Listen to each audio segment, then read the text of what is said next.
Bonjour et bienvenue à ce webinaire organisé par la rédaction de l'Argus de l'assurance avec Zeina. Il est consacré à la stratégie IT des assureurs. La question étant, est-ce qu'elle peut réellement leur donner un avantage concurrentiel ? Alors je crois que la question elle a vite répondu, comme on dit sur Instagram. C'est pas un grand suspense, ça fait déjà des années que les SI sont au cœur de la transformation des assureurs et ce dans tous les champs stratégiques de la transformation, que ce soit l'expérience client, l'excellence opérationnelle, la plateformisation, la conformité réglementaire, etc. Je vous laisse compléter les petits points. Alors, comment inscrire l'ISI dans ces projets de transformation? Avec quels outils? Avec quels partenaires dans une logique d'écosystème? Et puis, avec quelles sources d'inspiration? On parle souvent de la banque, mais je pense qu'on peut aussi aller chercher des idées du côté du retail. Voilà, c'est ce dont on va débattre dans l'heure qui vient, avec quatre acteurs importants du métier. D'abord, un assureur, un grand assureur, Romaric Attit. Vous êtes à la fois, et depuis peu, directeur de la transformation et des SI d'Alliance France. Ça veut tout dire, transformation et SI ensemble. Et puis on a deux courtiers aussi, Véronique Pachou-Lefloc. Vous êtes également directrice digitale et transformation d'Alptis, donc un courtier basé à Lyon, qui intervient plutôt en assurance de personnes, me semble-t-il. Pascal Bronski de Lille. Bonjour Pascal. Vous êtes DSI de Verspiren, et puis on va conseiller à Verspiren d'ajouter transformation dans votre titre, tant qu'à faire. Et puis, on a donc une AssurTech, Steven Le Guillon, vous êtes CEO de Zeina, qui est à la fois un assureur et puis une plateforme technique au service des assureurs. Et puis vous, internautes, vous êtes avec nous aussi, vous comptez beaucoup, donc n'hésitez pas à poser des questions, soit au fil de l'eau, on les prendra si elles tombent au bon moment, ou alors on les gardera pour la fin, on garde un temps d'échange vers midi moins 5. Alors, on va commencer avec vous, Véronique Pachou-Lefloc, en tant que courtier, quels sont vos principaux enjeux digitaux aujourd'hui ? Eh bien Sabine, je vais rebondir sur votre introduction en reprenant l'évidence que la dimension IT, elle est partout dans l'entreprise et qu'elle irrigue tous les métiers, que ce soit effectivement dans l'acquisition de nouveaux clients, dans leur fidélisation, dans la recherche aussi de l'efficacité opérationnelle, puisqu'on a tous des enjeux de meilleurs coûts de gestion, et puis également dans la mise en main de produits et de services qui sont effectivement packagés et dans une dimension totalement digitale.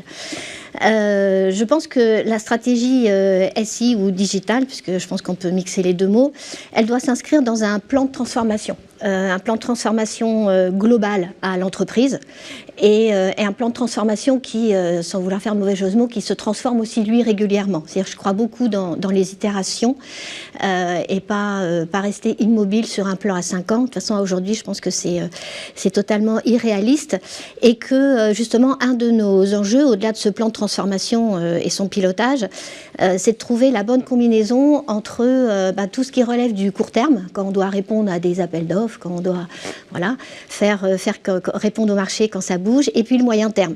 Parce qu'on sait qu'au niveau de l'IT, il y a des choses qui prennent un peu plus de temps que d'autres. Et donc c'est bien cette combinaison du court terme et du moyen terme qui doit être gérée, on va dire, au mieux. Et puis aussi parce que les nouvelles briques, elles doivent pouvoir cohabiter avec le fameux legacy. Et que c'est aussi... Ça marche aussi chez les courtiers, c'est pas que chez les assureurs. 1976, Alpetis, donc on commence à avoir un peu de legacy aussi quand même. Voilà. Et également l'enjeu, toujours dans ces deux dimensions, de court terme, moyen terme, et puis de combiner le new et le vieux, c'est que un courtier, donc Steven rebondira aussi s'il veut, mais ça doit toujours prouver qu'il apporte de la valeur ajoutée. On est intermédiaire, donc voilà, un intermédiaire doit justifier sa position. Et donc tout ça, ça veut dire qu'il faut qu'on trouve effectivement toujours cet ajustement permanent au marché. Et aujourd'hui, c'est une réponse digitale. Pascal Bronski, vous êtes aussi courtier, donc vous aussi, vous devez prouver votre valeur. Comment vous faites ? Alors, pour parler un peu de nos enjeux digitaux, je l'aborderai sous l'angle de notre stratégie IT. J'aime pas trop parler de stratégie IT, je parlerai de stratégie d'entreprise, puisque la stratégie IT est au service du business. Et dans ce cadre, chez Verspiren, on a posé en 2021 ce qu'on appelle communément un schéma directeur des systèmes d'information, qui définit une cible et une feuille de route digitale pour les futures années, avec, je dirais, un point important dans ce travail, et qui est un travail difficile, c'est un travail, je dirais, de prospective, de projection.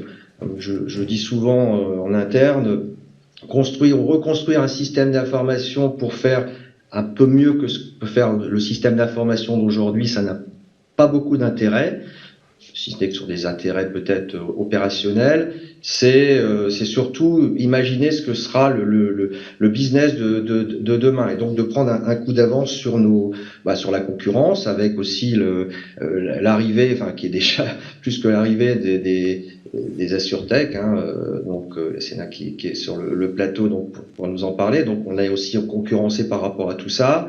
Et donc imaginer quelles sont les architectures systèmes qui vont répondre à ces exigences d'aujourd'hui, mais aussi aux enjeux de demain, comme je le dis, en matière d'ouverture, d'agilité, puis qu'un aspect aussi à prendre en compte, et mes collègues seront d'accord avec moi, je pense, c'est un enjeu de sécurisation, qui est devenu l'enjeu numéro 1, je pense.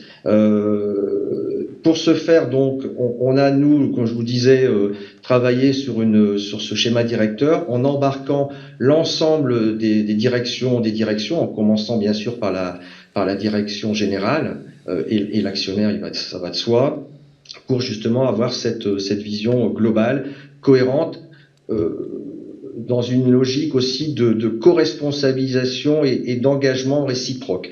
Alors, pour répondre à votre question, Sabine, sur quels sont nos enjeux, on les a définis à travers cette feuille de route, à travers 6 enjeux plus 1. Je vais vous expliquer pourquoi le plus 1.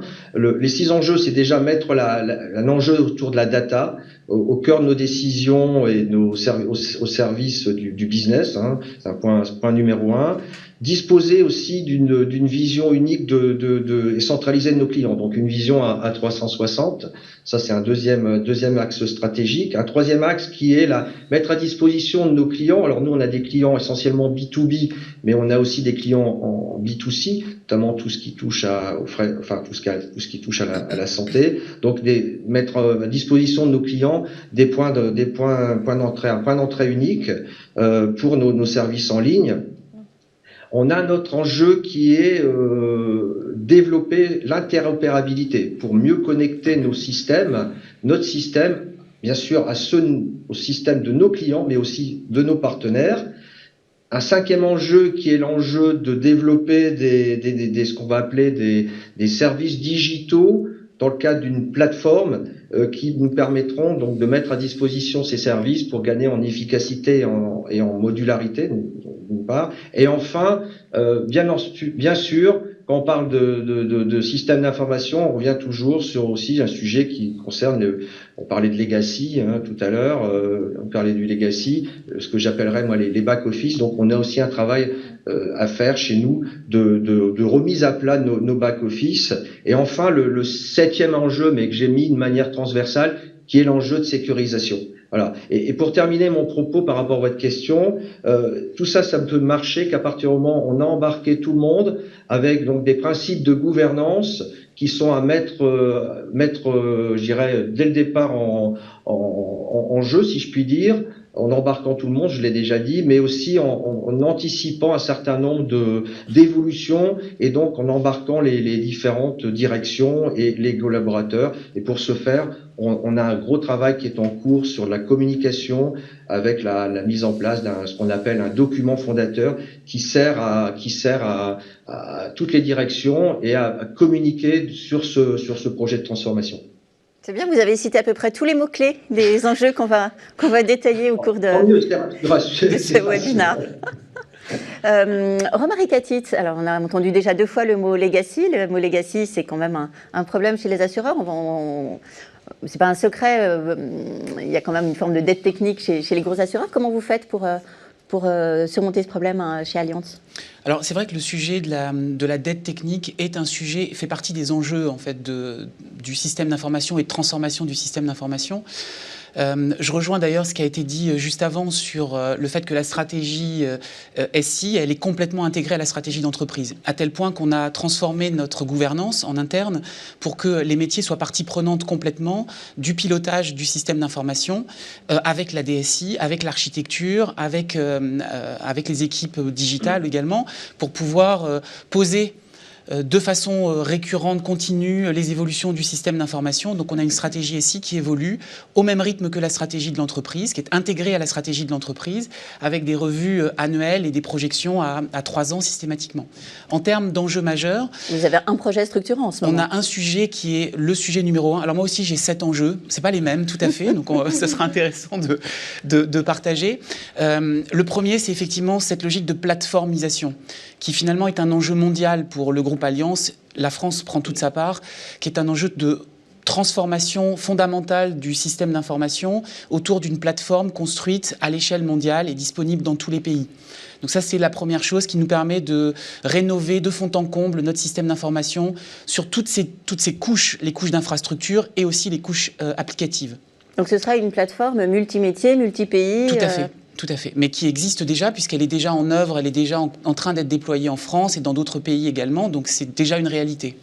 Le deuxième enjeu qui est adjacent, c'est un enjeu de simplification pour gagner en efficacité et pour améliorer l'expérience non seulement des utilisateurs, mais aussi des clients. Et ça passe en particulier par le décommissionnement des anciens systèmes qui sont les plus obsolètes et les plus redondants. Donc c'est l'enjeu numéro 2. Le troisième, qui est le même qui a été cité tout à l'heure, c'est l'ouverture du système d'information pour lui permettre et pour permettre à notre architecture d'être plus communicante avec les tiers et de pouvoir développer des nouveaux partenariats à valeur ajoutée. Et c'est là où on voit que typiquement pour faire un partenariat, il ne suffit pas d'avoir une collection d'API, il faut bien une direction métier avant toute chose. Et c'est par là que ça commence. L'enjeu suivant, c'est la construction d'une plateforme qui est centrée autour des données. Centré autour des données pour les remettre la data au cœur des processus clients, mais aussi au cœur des processus décisionnels de l'entreprise. Donc c'est un enjeu de transformation qui est absolument fondamental. C'est un sujet qu'on traitera tout à l'heure. L'enjeu suivant, c'est plus que jamais de garantir la résilience et la sécurisation du SI. Plus le SI est intégré au processus métier, plus il devient critique pour le business. Donc plus la sécurisation, la résilience, la qualité de service est indispensable et donc au cœur de nos préoccupations évidemment de transformation. On a aussi évidemment la nécessité absolue d'anticiper l'avenir, d'anticiper le futur et de voir quelle partie on peut prendre des nouvelles technologies, que ça soit évidemment l'intelligence artificielle, la blockchain, le cloud également, font partie des sujets clés de transformation qui sont les nôtres. Et puis dernier enjeu important, je ne sais pas si on l'abordera aujourd'hui, mais en tout cas pour Allianz il est capital, c'est la sobriété numérique. La responsabilité qui est la nôtre en tant qu'entreprise d'assurance, mais entreprise tout court, c'est de pouvoir fournir des solutions qui soient durables et qui s'inscrivent complètement dans la stratégie RSE de l'entreprise. Donc on a ce volet à part entière dans la stratégie SI d'Allianz. Alors ce n'est pas un sujet qu'on avait prévu d'aborder, mais je pense qu'effectivement c'est bien de le souligner. Stéphane Le Guillon, vous avez une vision transverse du marché, forcément. Est-ce que vous reconnaissez vos enjeux et vos convictions au travers de ce qui a été dit jusqu'à présent? Alors c'est épatant parce que je retrouve là, avec les 3 présentations, exactement ce qu'on voit au quotidien chez Sénat. Sénat, donc on aide les courtiers en assurance en leur apportant toute la technologie des produits d'assurance. Mais on peut aussi aider des assureurs. Donc tactiquement, on peut travailler avec des assureurs qui pourront mieux collaborer avec leurs courtiers aussi. Et ce qui est dur, c'est que chaque courtier a des enjeux stratégiques différents. Chaque cabinet peut être différent. Et souvent, si on prend une entreprise comme par exemple Verspiren avec Pascal, je pense que même au sein d'une entreprise de l'envergure de Verspiren, les différentes business units sont à des différents stades de développement et des différents enjeux stratégiques. Donc la DSI qui doit ensuite être au service de cette stratégie business, c'est incroyablement compliqué. Et donc, pour revenir à cette question autour de la stratégie digitale, ça rejoint ce que Véronique et Pascal ont pu dire. C'est on commence avec les enjeux business et l'IT, le digital, la transformation doivent venir servir ces enjeux. Par exemple, hier après-midi, j'étais avec un courtier client aujourd'hui de Sénat et qui a l'année dernière avait un enjeu de croissance, cette année a un pur enjeu de marge. Donc, c'est plus du tout la même histoire d'un point de vue IT. Maintenant, il faut que je sois beaucoup plus efficace dans ma gestion de contrat, beaucoup plus automatisé dans ma gestion de sinistre. Ma relation avec les assureurs doit être complètement automatisée parce qu'on ne peut plus gérer les choses à la main. Et rendez-vous compte que l'année dernière, ils n'étaient pas du tout dans ces enjeux-là. Ils étaient purement dans des enjeux de conquête de marché, de top line. Donc là, c'était que des enjeux de souscription, de digitalisation, de taux de transformation. Et ça a complètement reviré. Et donc, IT doit savoir réagir à ces virages. Et j'imagine ces virages, ils sont quotidiens dans les entreprises de ces tailles-là. On a déjà beaucoup parlé de cette fameuse dette, de ce legacy. Écoutez, l'assurance a enclenché son virage et un peu après quelques autres industries. Je sais qu'on va parler un peu de retail, est en train de rattraper aujourd'hui la banque, mais le retail a 10 ans d'avance, mais l'assurance a pris le virage rapidement et est en train de rattraper. Non, mais justement, c'est une bonne chose. Parce qu'en fait, d'autres industries ont essuyé les plâtres. Donc, voilà, on peut maintenant s'inspirer de ce qui s'est passé ailleurs. Non, et l'assurance est en train de le faire rapidement aujourd'hui. Mais il y a cette dette ou ces anciens systèmes. Malheureusement, on peut pas. Il y en a certains qu'on peut décommissionner, débrancher, mais il y en a aussi beaucoup. On n'a pas le choix, ils doivent rester pour les 10 prochaines années. Et donc là, maintenant, il y a des vrais challenges de bien choisir ces entreprises partenaires ou ces développements pour pouvoir se connecter, ne plus devoir les utiliser, mais pouvoir se connecter correctement avec ces anciens systèmes. Parce qu'on ne peut pas juste tirer sur le frein et les débrancher, ça ne peut pas fonctionner comme ça. Et donc, dans cette notion d'écrire sa stratégie digitale, ce que nous pouvons voir qui fonctionne bien, c'est bien sûr regarder en interne, comprendre les enjeux business en interne, les besoins des employés, donc les utilisateurs en interne et des clients, mais aussi passer du temps dans le marché, donc aller voir les prestataires, les entreprises de logiciels, les départements SI de ces partenaires assureurs, de ces partenaires gestionnaires, etc. Pour en fait, il faut aussi avoir une très bonne compréhension de ce qui se passe en dehors, parce que ça va venir informer sa stratégie interne de qu'est-ce que je dois développer et comment je dois le développer. Parce que si on regarde qu'en interne au moment où on est en train de décrire la stratégie, 3, 4, 6 mois après ou 1 an après, quand on l'implémente, on se dit zut, j'ai complètement oublié d'aller voir ce qui se passe, par exemple, pour le courtier, qu'est-ce qui se passe chez l'assureur. Zut, mes systèmes ne fonctionnent pas du tout, on va devoir recommencer. Et donc, dans l'écriture de sa stratégie, il ne faut pas juste le faire en interne, il faut aller voir en externe et qu'est-ce qui existe dehors. Et bien sûr, toute bonne stratégie technologique, c'est les clients en premier. Les clients. Bon, en assurance, on a 2 types de clients. On a le client final où on a ses partenaires clients si jamais on est en distribution indirecte. Mais les autres clients, c'est aussi les salariés. Les salariés qui vont vraiment travailler dans ces outils. J'ai retravaillé 3 ans de développement avec un client d'un outil de gestion de sinistres. Et gestion de contrat, qu'ils avaient uniquement développé l'équipe technologique de leur côté sans aller parler aux salariés. 3 ans de développement, ils l'ont mis en production, un grand plateau. Hein. En fait, ça ne marchait pas pour l'utilisateur, personne ne voulait l'utiliser parce que d'un point de vue fonctionnel, ce n'était pas du tout adapté aux besoins des salariés et 3 ans de développement mis à la poubelle et ils sont restés sur l'ancien côté. Quoi. Donc, vraiment construire ça toujours avec les clients internes. Très bien. Alors, on a parlé de stratégie, on va parler maintenant de sa mise en œuvre opérationnelle. Et l'une des questions qu'on peut se poser, c'est pour mettre en œuvre cette stratégie, est-ce qu'il faut faire, est-ce qu'il faut faire, build or buy, ou les deux, mon capitaine Pachou-Le-Floch. Au rendez-vous. Là, on est effectivement dans la déclinaison opérationnelle. Je crois qu'il n'y a pas une seule tactique, on va dire, à déployer. Je crois que c'est vraiment du cas par cas. D'abord, on revient toujours sur ce qu'on disait, c'est on part d'où et on veut arriver où. Donc à partir de là, il y a de nouveau des choix court terme ou moyen terme à faire. Et on revient aussi un peu sur où est-ce qu'on en est sur ses convictions de son cœur de métier. Donc, une fois dit ça, je crois qu'on est déjà un peu dans cette logique de mixité, hein, que ce soit, on va dire, sur du homemade ou sur de la progestialisation, ou sur je gère en interne ou je gère en externe. Hein. Voilà. Et donc, c'est vrai que si l'externalisation, ça a été des grandes questions un peu presque existentielle, en disant mais je ne peux pas être assureur si je ne gère pas, dans les logiques de maîtrise du risque, d'avoir toutes les datas aussi importantes. Je crois que aujourd'hui le tabou il a sauté, et je pense qu'aussi un petit peu ce qui a été dit juste par Steven avant, c'est que je crois qu'on a maintenant aussi des plateformes ou des prestataires qui ont atteint aussi un niveau de maturité et de qualité qui fait qu'on peut travailler avec sans être, on va dire, dans une posture, on va dire, un peu de crainte ou de peur. Donc, mais c'est compliqué.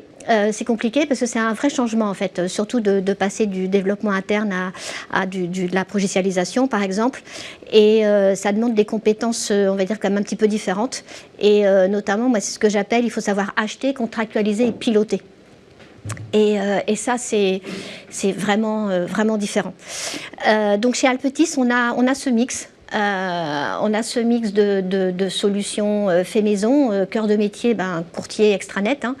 Donc là, c'est le petit bijou qu'on entretient avec beaucoup d'amour.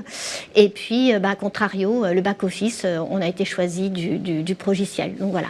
Donc c'est en ayant, pour moi, un peu en synthèse, une espèce de posture de société d'ingénierie, donc où on est un peu assembleur de solutions.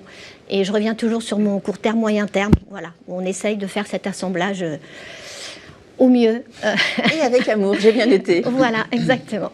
Pascal Wronski, chez Verspiren, vous êtes culturellement très attaché au fait maison. C'est pas un dogme. Alors, moi, je suis complètement en phase de ce qui vient d'être dit par Véronique. Hein. Je vais compliquer de rajouter quelques points. Néanmoins, effectivement, moi, quand j'ai rejoint le groupe Verspiren il y a maintenant presque 3 ans, j'ai rencontré, je dirais, une situation où, comme vous venez de dire, Sabine, la culture du tout fait maison. Donc à partir de là, les choses devaient évoluer, et elles sont en train d'évoluer, et ça bouge pas mal. J'ai pas, en tout cas, et c'est ce qui a été dit par Véronique, hein, il n'y a pas de posture dogmatique en disant externalisation, pas externalisation, voilà. C'est vraiment au cas par cas, ça a été très bien dit. Après, l'externalisation, c'est pas une façon, parfois des entreprises externalisent pour se débarrasser d'un problème. Alors ça, c'est pas une très bonne stratégie, partant du principe on externalise ce qu'on maîtrise, et avec le sujet qu'a évoqué, le point important qu'a évoqué, Véronique, qui est le pilotage. Hein, donc nous, on fait de l'externalisation, mais impérativement, on doit piloter le prestataire.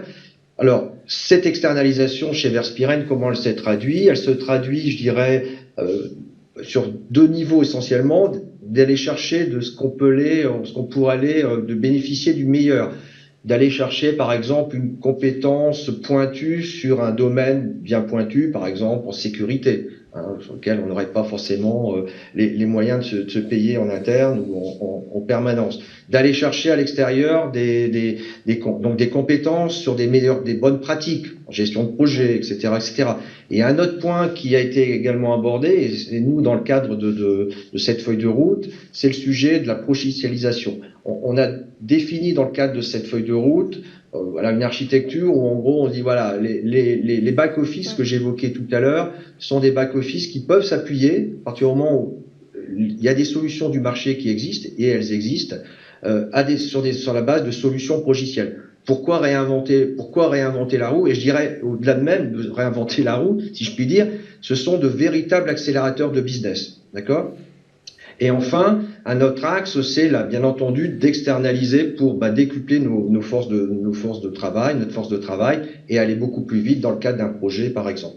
Alors, donc il faut piloter à l'inverse, donc bien sûr garder ce qui est vraiment, on va dire, stratégique pour l'entreprise, pour répondre à cet enjeu d'indépendance et de réactivité. Enfin, bon, il y a un autre point que je voulais aborder à travers cette question, et qu'on vit tous, je pense que mes collègues le vivent également, c'est la pénurie aujourd'hui de main-d'œuvre dans les compétences que sont les compétences autour du système d'information, du digital. Donc il faut aussi, alors c'est peut-être un peu hors sujet, mais c'est aussi un travail qu'il faut qu'on mène sur le développement, qu'on appelle de la marque employeur, pour aller chercher les meilleurs, les talents, les compétences, et donc aussi un travail, en tout cas nous, ce que j'essaye de faire, et que je pense que on le fait relativement bien, de créer un vrai binôme avec la direction, avec la DRH, pour justement aller chercher ces compétences et développer la marque employeur. Et là, pour le coup, je pense que c'est aussi un enjeu de place, c'est-à-dire que l'assurance,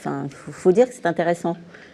Ça fait pas rêver les mômes aujourd'hui, mais... Oui, je pense qu'on viendra après sur la question, à travers la question du retail. Effectivement, l'assurance est un sujet, et moi, qui suis, entre guillemets, confronté à ça depuis maintenant près de 3 ans, effectivement, on a un chantier gigantesque devant nous, et qui a déjà, bien sûr, démarré. Donc, effectivement, il y a énormément de choses à faire. Romaric Attit, chez Allianz, vous êtes aussi attaché au homemade, comme on dit en allemand. Alors oui, en bon allemand. Je pense que la question, elle est effectivement à double niveau. La première question, c'est est-ce qu'on fait la solution ou est-ce qu'on l'achète ? Et la deuxième question complémentaire, c'est quand on développe, est-ce qu'on développe nous-mêmes ou est-ce qu'on fait développer ? Donc je pense qu'il y a les deux dimensions. Et là, pour le coup, toutes les combinaisons sont possibles. Et chez Allianz, il n'y a absolument pas de tabou sur le sujet. Ce qui prime, c'est le pragmatisme et l'efficacité. L'efficacité à plusieurs niveaux d'ailleurs. Efficacité stratégique, du coup, quels composants on a envie de garder, quels composants on est prêt à ne pas garder. En tout cas, est-ce qu'il y a un savoir-faire particulier qu'on a envie de développer en interne. Efficacité économique aussi. Qu'est-ce qui est le plus intéressant en fait pour nous à un moment donné par rapport à un business model, un business case ? Est-ce qu'il vaut mieux acheter la solution ou la fabriquer ? Le point est très important, celui qui était cité, entre talent et technologie. Est-ce qu'on a les compétences pour le faire ? Est-ce qu'on les aura dans la durée ? Est-ce qu'on a envie d'investir sur ces compétences-là ? Ça fait partie des éléments de choix également. Et le time to market, tout simplement. Donc avec quelle vélocité, quelle rapidité on a envie d'arriver à la solution. Donc quand on prend tous ces paramètres-là, il faut pouvoir être en capacité de gérer toutes les configurations possibles. Et donc, du coup, ça nécessite aussi de se poser la question de la souveraineté et de la maîtrise alors des données et du patrimoine aussi technologique et applicatif, de l'intelligence du code également et de l'algorithmie.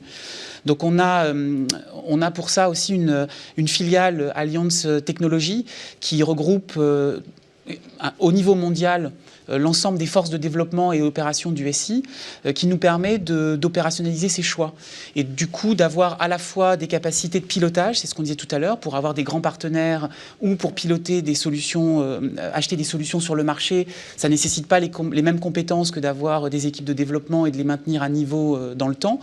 Mais en tout cas, ce choix de massification qu'on a fait, il nous paraît adapté. Alors on a la possibilité de le faire parce qu'on est un groupe mondial, mais du coup d'aller diversifier le sourcing aussi des talents au niveau mondial et de plus avoir de frontières locales pour récupérer et pour avoir les talents dont on a besoin par rapport aux technologies d'avenir qu'on souhaite utiliser.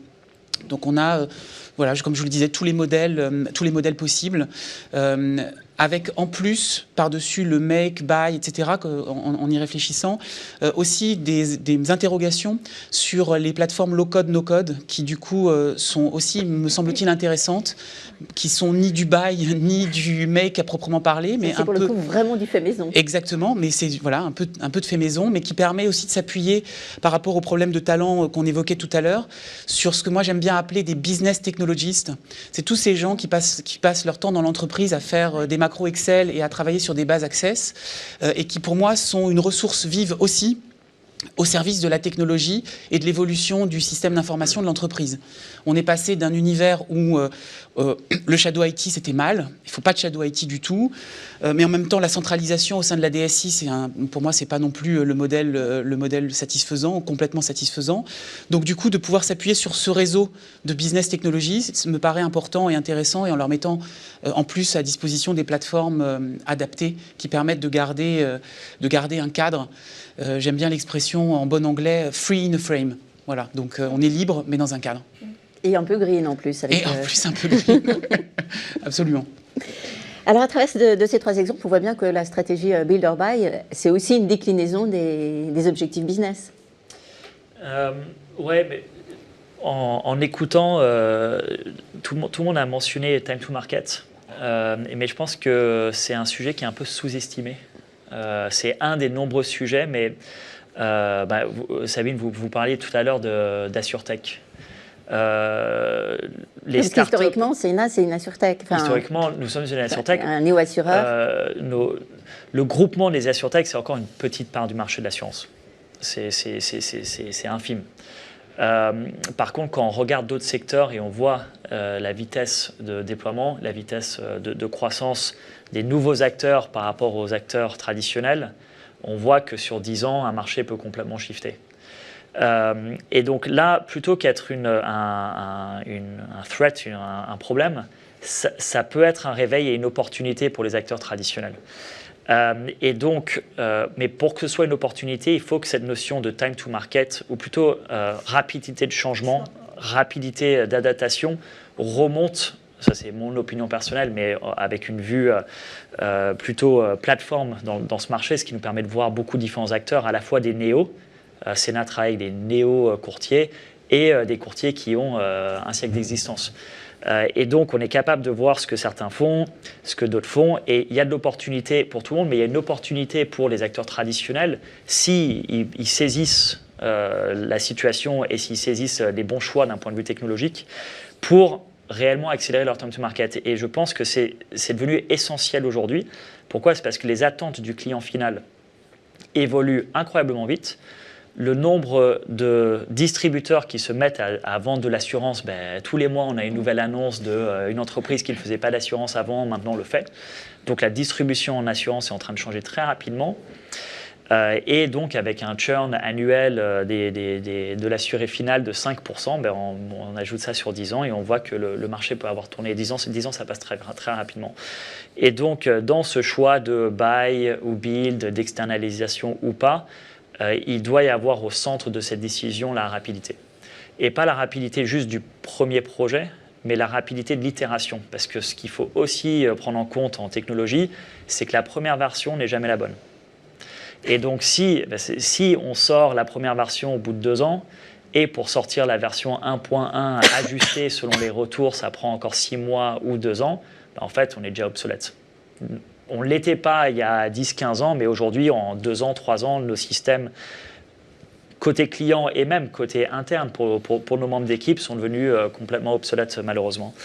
Donc je pense que c'est un premier point qui, selon moi, est clé, c'est la vitesse, finalement. La vitesse. Le deuxième élément, c'est, vous en avez parlé juste avant, c'est la propriété de la data. En fait, ce qui a fait très peur, mais je pense que maintenant, c'est pas encore complètement passé dans les habitudes de tout le monde, mais avant, quand on externalisait, et pas le développement, mais quand vraiment on était juste en buy d'une solution, la data, elle était dans les serveurs d'une entreprise tierce, avec des schémas de données qui n'étaient pas forcément les mêmes que les autres prestataires potentiels ou que les nôtres. Et malgré le pitch de ces prestataires-là, c'était impossible de sortir. Voilà. Même si, oui, la data, vous pouvez partir avec, etc. En fait, la technologie n'était pas assez mature il y a 10 ans pour pouvoir facilement bouger, dire je ne veux plus de ce logiciel, je veux passer sur l'autre, je veux réinternaliser. La réalité terrain, c'était que voilà, on était coincé, quoi. Ça a changé. Ça a changé avec la nouvelle technologie, avec les bons systèmes d'API. On est capable aujourd'hui de faire appel à un progiciel, si on choisit bien, et de garder contrôle. Et garder le vrai ownership de la data, et ça c'est critique. Je sais qu'on va parler de la data plus tard, mais une de mes convictions est que dans son choix de buy ou build, en fait la valeur ajoutée de la stratégie, c'est la donnée, est-ce qu'elle est à moi et est-ce que je vais pouvoir la réutiliser demain ?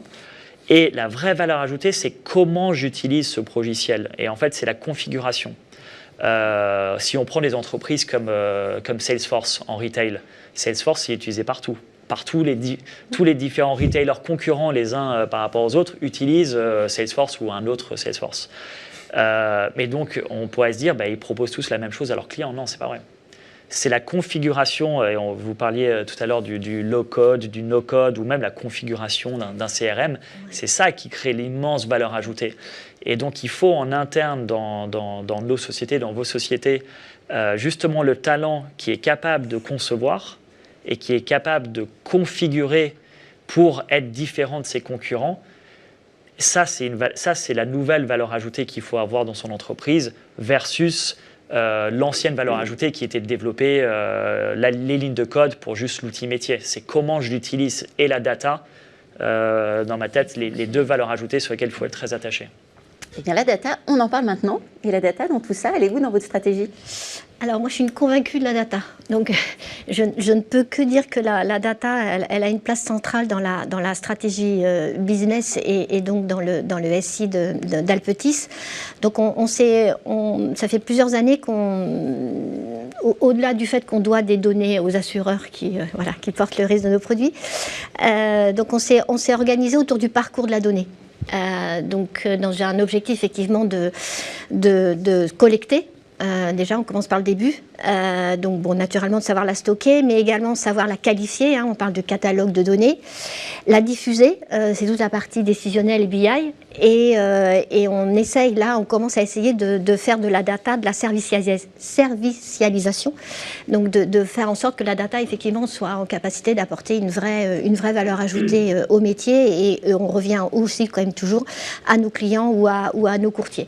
Donc, voilà, on a des instances, des data owners, des data stewards, des data analystes, des data engineers et des data architectes. Pour la bonne cause, que pour la bonne cause. Vous avez tout ça aussi, Pascal Bronski, chez Verspiren ? Malheureusement, Stewart, pas ça fait encore, rêver. mais en tout cas là aussi complètement en phase avec ce que vient de dire Véronique. C'est en tout cas un axe stratégique et beaucoup de points communs.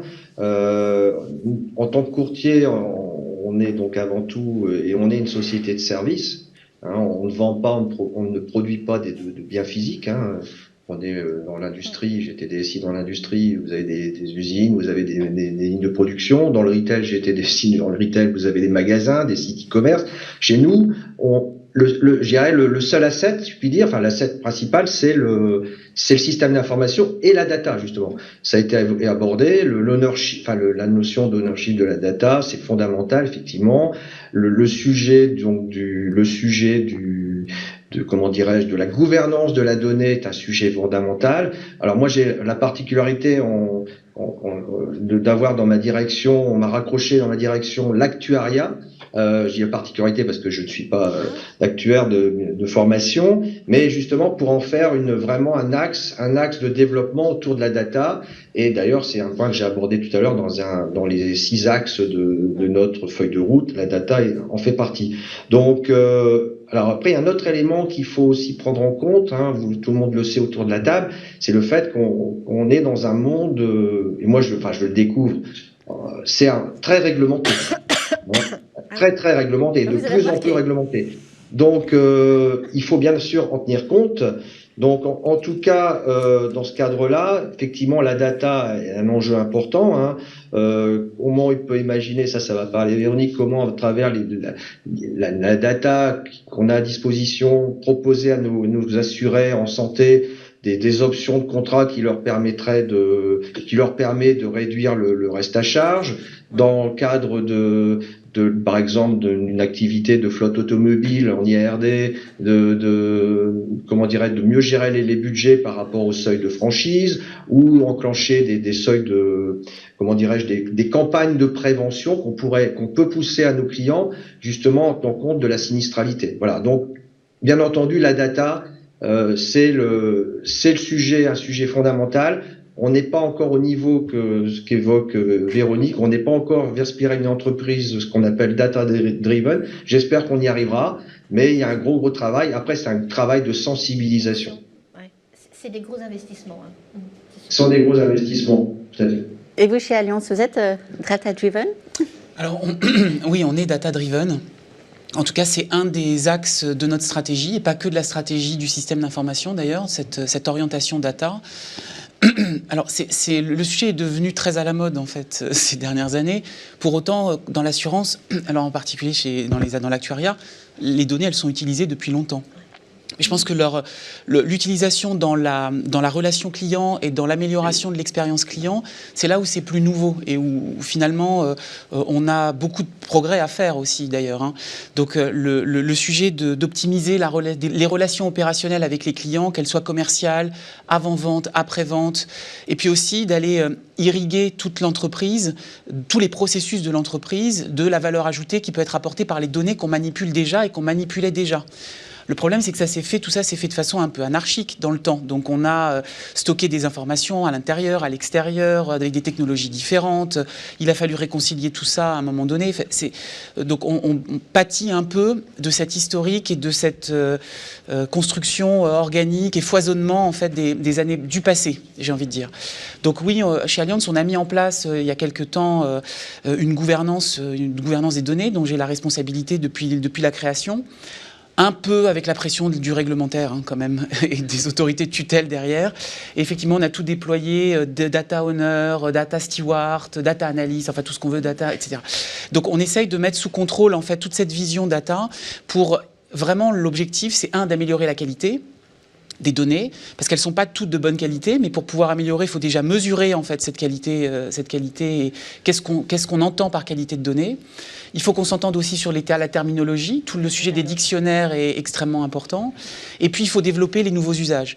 Développer les nouveaux usages pour apporter plus de valeur aux clients et pour optimiser aussi nos processus internes.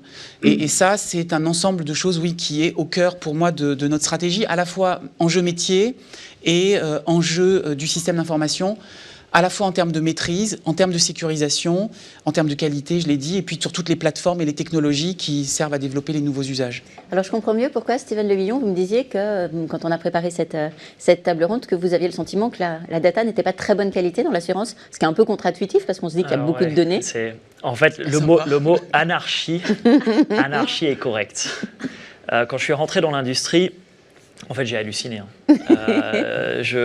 Quand j'ai réalisé qu'il n'y avait pas de standard de data dans cette industrie et que chaque acteur sur la chaîne de valeur et au même niveau de la chaîne de valeur, chaque assureur, chaque courtier, etc. avait des méthodes complètement différentes et que chaque système informatique avait des méthodes complètement différentes. En fait, je suis tombé de haut, quoi. Je me disais, waouh, l'assurance, j'anticipais que ça allait être l'industrie où la data était la plus organisée et la mieux utilisée pour prendre rapidement des décisions business. Je suis tombé de ma chaise, quoi. Mais bon, c'est la réalité. Bon, par contre, c'est une opportunité extraordinaire. Et puis après, vous vous êtes dit que ça ferait un bon business.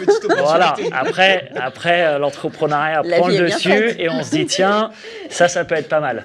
Mais il y a un changement à effectuer. En fait, il faut accepter ce côté hétérogène. Il faut accepter ce setup de cette chaîne de valeur. Et parce que ça, on ne va pas le changer. On ne va pas arriver et dire, OK, maintenant, c'est comme en banque, une transaction est une transaction, un produit d'assurance est un produit d'assurance. Ça ne marchera pas. Bon, voilà. L'industrie a trop d'historique et on ne pourra pas tout changer maintenant. Donc, heureusement, la technologie est maintenant, et c'est assez récent, hein, ça fait 5, 6, 7 ans que la technologie est capable de prendre autant de modèles de données aussi différents et créer de l'ordre dedans. Mais ça, c'est très récent et on ne sait pas encore, et ça c'est au niveau de toute l'industrie, même toutes les industries, parfaitement, on sait maintenant absorber toutes les datas qui sont très différentes. Je suis sûr que chez Allianz, ça doit être le cas, parce que j'imagine le nombre de différents systèmes et les antennes tentaculaires pour arriver à faire rentrer tout ça. C'est le cas aussi chez Sénat avec tous nos courtiers clients différents qui, eux, peuvent aussi avoir beaucoup de retailers différents ou faire de la vente en direct et des assureurs différents. Vous imaginez justement notre site, vous disiez hier, notre plateforme est encore petite, mais rien que notre base de données de contrats et de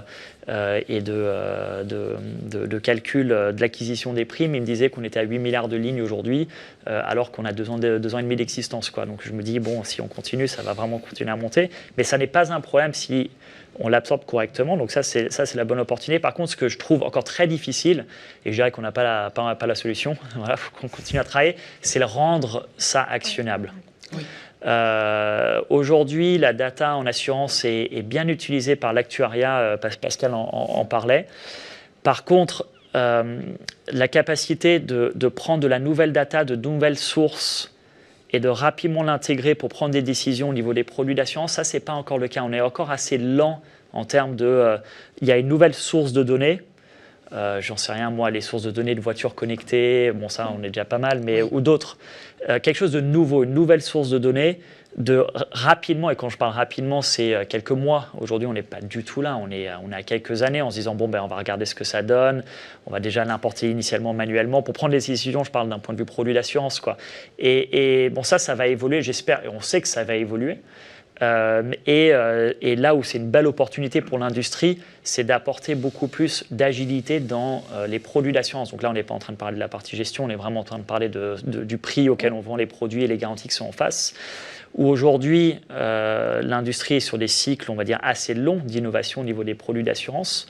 Et bon, nous, on a eu de la chance de pouvoir les réduire. Et pourquoi? C'est parce qu'on a développé toute notre infrastructure IT de zéro, donc on n'avait pas ce problème-là. Donc ça nous permet d'aller un peu plus rapidement. Mais je pense que toute l'industrie va suivre. Un avantage concurrentiel qu'a eu Sénat historiquement, mon but pour l'industrie, c'est que toute l'industrie puisse l'adopter. Et ça sera assez extraordinaire pour l'assuré final. C'est si on est en mesure de correctement absorber la data de beaucoup d'endroits différents et d'itérer beaucoup plus rapidement au niveau des produits d'assurance pour arriver à créer quelque chose beaucoup plus sur mesure et qui s'adapte aux nouveaux usages, c'est là où ira l'assurance sur les prochaines années. Et un deuxième élément au niveau de la data, c'est en fait on peut tout faire avec de la data. Et donc malheureusement, souvent une entreprise se retrouve en face de leur système de BI et se dit « Waouh, j'ai plein de choses, quoi. Qu'est-ce que je suis censé faire maintenant avec ça ?» Et une technique, c'est qu'en fait, il faut juste commencer avec ses objectifs business et adapter sa BI pour uniquement répondre à ses objectifs business, sinon on se perd complètement dedans. Et donc, en fait, on rejoint le premier point de ce webinaire qui est la stratégie IT. On commence avec les objectifs business. Si on a des objectifs d'amélioration des marges, ben, sa stratégie de data et de BI doit absorber la data qui va correspondre à ça et arriver à prendre des décisions. Parce que si en fait on se dit juste je veux accumuler de la data et je vais la poser là, in fine rien n'est actionnable et on n'en fait rien. Alors on va rester dans le champ de la data avec une question posée par un internaute. Quelle anticipation faites-vous de l'Intelligence Artificielle Act, donc loi américaine, classifiant l'assurance comme activité à haut risque en termes d'utilisation de la data? Qui s'y colle? Je ne sais pas si vous vous sentez concerné, parce qu'a priori on est plutôt plus protecteur en Europe qu'aux États-Unis dans l'utilisation de la donnée.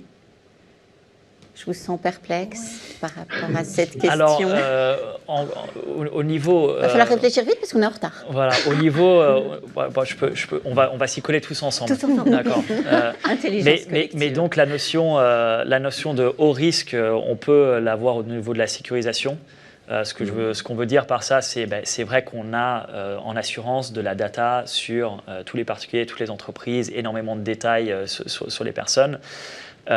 Et donc, malheureusement, un des biais qu'on pourrait, de l'intelligence artificielle, c'est avec toute cette information-là, on peut tirer des conclusions et des insights que le client final ou l'entreprise cliente finale n'aimerait pas qu'on tire à propos d'eux.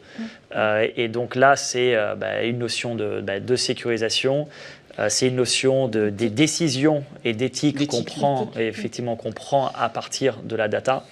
Et donc ça se retrouve autour de la gouvernance des entreprises, autour de pourquoi on utilise de l'intelligence artificielle.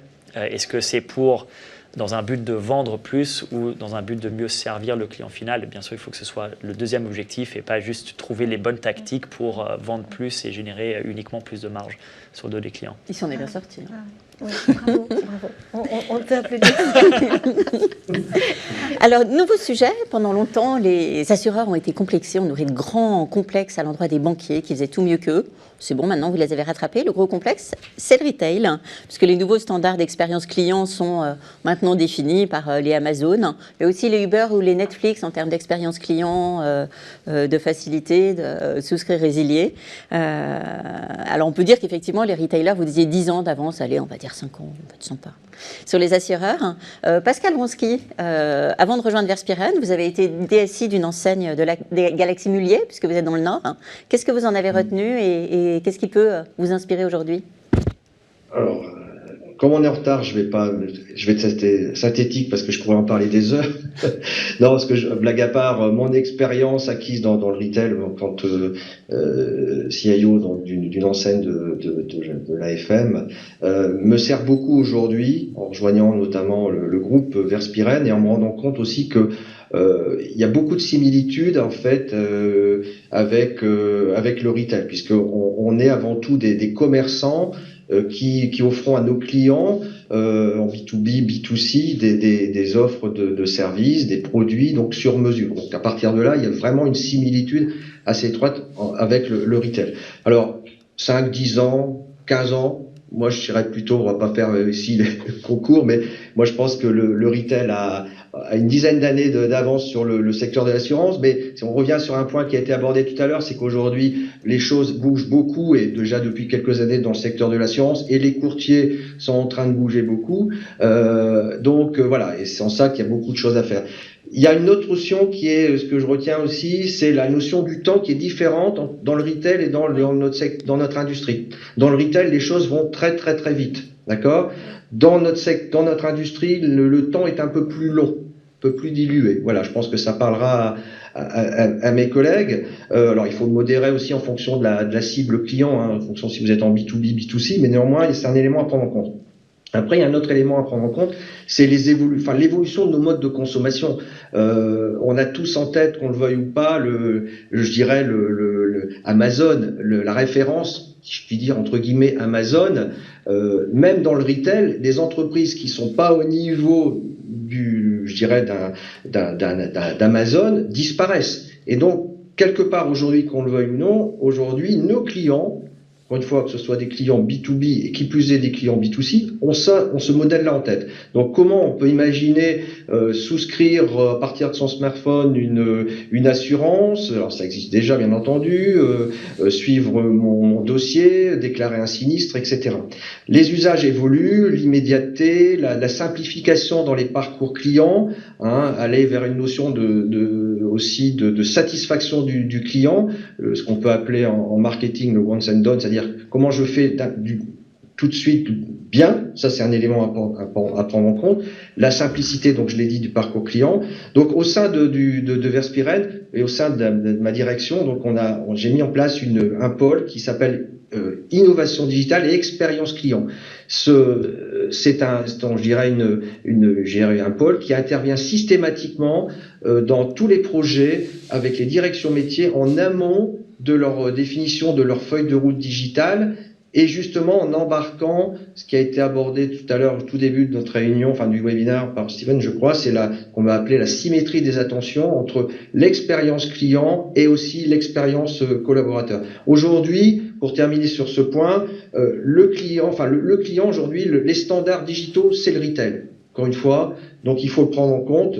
Et aujourd'hui, globalement, on peut aussi voir des clients qui sont beaucoup plus aujourd'hui, on va dire, digitalisés qu'on ne peut l'être. Donc ça, c'est un élément qu'il faut prendre en compte. Et c'est en ça qu'aujourd'hui, toutes les entreprises que je rencontre dans notre secteur d'activité, les courtiers et aussi à travers les filiales qui sont dans le groupe Verspiren, ont toutes des projets de transformation. Voilà, donc il y a beaucoup de choses à aller chercher dans le retail. Oui, pour le coup, en tant qu'assureur, vous travaillez aussi beaucoup avec des retailers du Nord. Effectivement, voilà, on en a parlé un petit peu en préambule. Effectivement, on travaille avec beaucoup de retailers du Nord. Alors j'en profite, petite parenthèse avant de vous donner la parole. Je me suis fait taper sur les doigts par l'internaute puisque l'intelligence artificielle ACT est une proposition de loi européenne. Je suis confuse, mais à culpa, j'ai dit une bêtise. Est-ce que ça change beaucoup votre réponse ? Elle aura peut-être une chance de passer alors. Là, je suis désolée. Véronique Pachou-Lefloc, qu'est-ce que vous retenez du retail? Je crois que Pascal, il a dit l'essentiel. Donc là, je vais c'est réagir notre un expert. peu. Ouais, c'est notre expert. Donc je vais réagir un peu sur un plan personnel, au-delà du fait que bon, c'est toujours intéressant d'aller voir ce qui se fait ailleurs. Hein. Je veux dire, toute source d'inspiration est bonne à prendre. Moi, ce qui me scotche un peu par rapport à tous ces intervenants là dans le retail, dans la grande distribution, c'est la manière dont ils se renouvellent en permanence dans leur relation client. Je veux dire, moi, je suis étonnée par les changements des programmes de fidélisation. Je veux dire, la manière dont ils essayent de vous... Et tout ça dans une omnicanalité, on va dire, presque parfaite. Donc, c'est quand même assez bluffant. Donc, moi, ce que j'en retire, c'est que, et justement, par rapport à ce qu'on dit tout à l'heure, l'assurance qui se dit une industrie du temps long, du temps très long, je pense qu'elle est sérieusement, on va dire, bousculée et elle doit sérieusement se poser des questions par rapport aux standards des GAFAM et de se mettre dans une... alors, j'aime pas le terme agilité parce que ça a été tellement galvaudé, mais c'est la rapidité d'action, la vitesse et de savoir faire vite, en fait, et faire vite bien aussi. Parce que c'est pas toujours évident de faire les deux en même temps. Donc c'est associer vitesse, les volumes aussi, parce que y a aussi cette clé-là et cette logique d'industrialisation. Et puis cet impératif d'excellence opérationnelle dû aux faibles marges. Aux faibles marges, oui, tout à fait. Alors l'assurance a encore des marges confortables, mais ça ne saurait peut-être pas du temps. Juste un élément pour réagir. Je pense que le temps long en assurance, il est lié à la notion que le produit d'assurance et la data, ça nous prend du temps pour comprendre et avoir ce feedback loop pour l'améliorer. Et encore, ce dont on parlait avant, c'est qu'idéalement, on arriverait à le raccourcir, itérer un peu plus. Bon, ça, je pense que notre industrie peut accepter qu'on soit sur du temps long, demain moyen et idéalement court dès qu'on peut grâce à la technologie. Par contre, les autres éléments d'expérience client, l'amélioration de l'expérience client, l'assurance n'est pas une exception. Améliorer le parcours, améliorer la façon dont on gère, améliorer nos outils internes pour nos collaborateurs, qu'on soit en retail, en banque, en assurance ou n'importe quoi, le temps court, c'est une exigence. Et donc, il ne faut pas non plus qu'on se donne des excuses à se dire l'assurance c'est long, etc. Et c'est vrai qu'on se donne des excuses à cause de la notion du produit d'assurance. La gestion du risque. Et la gestion du risque, mais ça n'a rien à voir avec l'expérience client. Et aujourd'hui, l'achat, je ne dirais pas aujourd'hui comme une vérité à 100%, mais où va la décision du consommateur sur son choix de produit d'assurance? Écoutez, les 15 dernières années, c'est allé vers le prix et les garanties. Et donc l'essor des comparateurs. Encore en France, on s'en sort bien, mais regardez le UK, en gros, tout passe par les comparateurs et que c'est juste une question de prix, quoi. Mais donc ça, aujourd'hui, on est arrivé un peu à un plateau de ce qu'on peut faire d'un point de vue prix en assurance. On ne peut pas vraiment aller plus bas. Enfin, on parlait de marge, mais elles ne sont pas extraordinaires non plus. Et donc là où C'était l'inspiration à ne pas aller chercher chez les retailers. Oui, exactement, parce que sinon, il ne restera plus rien.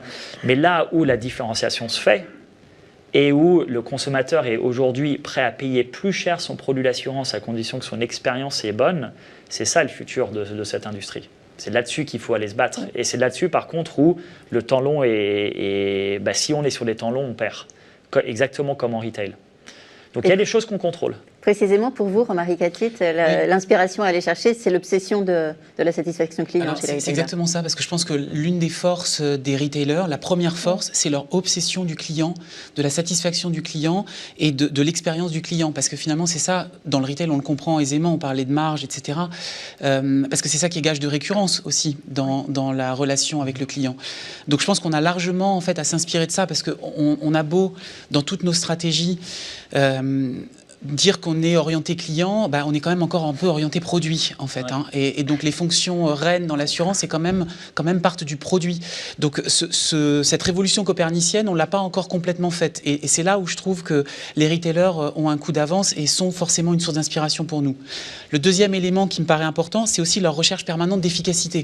Là encore par rapport aux marges. Et donc la partie automatisation en particulier de tout un tas d'éléments de la chaîne de valeur.